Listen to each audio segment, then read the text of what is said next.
हम लोग इस वीडियो में प्राकृत संख्या के बारे में बात करने वाले हैं। तो हम लोग जानते हैं प्राकृत संख्या क्या है। यह नंबर सिस्टम का सबसे फर्स्ट क्लास है। तो हम लोग यहाँ से स्टार्ट करेंगे, बिल्कुल बिगिनर्स की तरह से हम लोग प्रारंभ करेंगे और इसको अच्छे से स्टेप बाय स्टेप सीखेंगे। और आने वाली आगामी परीक्षा में यह बहुत ही इम्पोर्टेंट टॉपिक होने वाली है। तो हम लोग आज प्राकृत संख्याओं के बारे में पढ़ेंगे। तो हम लोग सर्वप्रथम प्राकृत संख्या की परिभाषा को जानेंगे। तो प्राकृत संख्या है क्या? गणित में एक से लेकर अनंत तक की संख्या को प्राकृत संख्या कहते हैं। जैसे एग्जाम्पल के तौर पर हम लोग समझते हैं 1, 2, 3, 4 ऐसे करते करते हम लोग जहाँ तक जाएंगे वहाँ तक इसकी समाप्ति नहीं हो पाती है, अर्थात अनंत तक जाती है। तो गणित में एक से लेकर के अनंत तक की संख्या को प्राकृत संख्या कहते हैं। अब हम लोग इसके उपयोग की अगर बात कर लें तो इसका उपयोग हम लोग किसी वस्तुओं के गिनती के लिए करते हैं। वस्तुओं की गिनती के लिए करते हैं। वस्तुएं की गिनती के लिए दूसरा इस्तेमाल अगर किया जाए तो क्रमबद्ध करने के लिए इसका इस्तेमाल हम लोग करते हैं। इसका इस्तेमाल हम लोग वस्तु की गिनती, जैसे कि एग्जाम्पल के तौर पे हमें बहुत सारे वस्तु मिल गए, अब हमसे कोई पूछे कितने वस्तु हैं तो हम लोग इसको प्राकृत संख्या के द्वारा काउंट करके बता सकते हैं। जो 1, 2, 3 ऐसे ऐसे करते करते उसकी संख्या हम लोग बता सकते हैं। दूसरी बात, अगर हमको कोई किताब दिया गया है, उस किताब को अगर हम लोग को पन्ने को क्रमबद्ध तरीके से दिखाना है तो वहाँ भी हम लोग उसमें पृष्ठ नंबर डाल करके 1, 2, 3 इस प्रकार से हम लोग उसको क्रमबद्ध तरीके से दिखा सकते हैं। अब हम लोग प्राकृत संख्या के योग के बारे में समझेंगे। जो हम लोग प्राकृत संख्याओं के योग को कैसे ज्ञात करते हैं।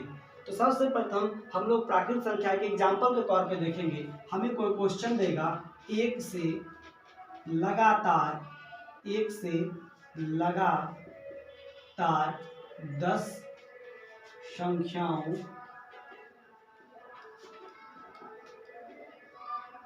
के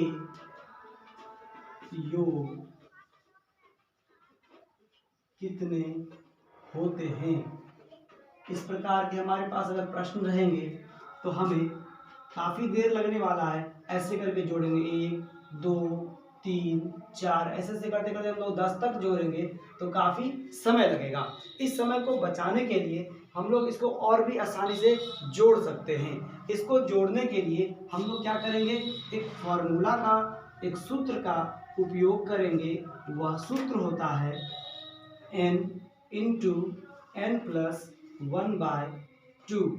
इस फॉर्मूले का उपयोग हम लोग करते हैं तो हमें आसानी से इसका योग पता चल जाता है। अगर बात करें यहाँ पर n = अंतिम संख्या, हमको दिए गए पद में n जो होगा वह अंतिम संख्या होगा और अंतिम संख्या में 1 जोड़कर जब हम 2 से भाग देते हैं तो हमें उसका योग पता चल जाता है। जैसे कि इस प्रश्न में दिया हुआ है, एक से लगातार 10 संख्या, अर्थात 1, 2, 3, 4, 10 तक करते हैं तो इसमें अंतिम संख्या के रूप में हमें 10 प्राप्त होता है। अंतिम संख्या कितना है? 10 है। अगर हम बात करें सूत्र पर तो अगर सूत्र से देखें तो n × n+1/2 अर्थात 10 और 10 जोड़ 1/2, 10 और 10 में 1 जोड़े तो 11/2। काटने के बाद 11 को 5 से मल्टीप्लाई करेंगे तो हमारा योग, इसको 2 से काटेंगे तो यह होगा 5 और जब 5 को 11 से गुना करेंगे तो हमारा आंसर 55 आ जाएगा।